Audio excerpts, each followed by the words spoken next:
Batuk tidak boleh sembarang, bukan seperti bukan, tidak seperti itu.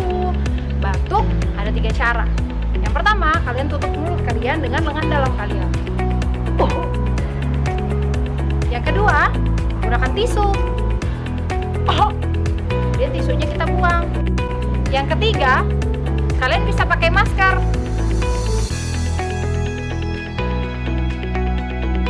Nah, di masa pandemi COVID-19 pada saat ini, kita semua juga dianjurkan untuk selalu memakai masker, khususnya saat kita berada di luar rumah.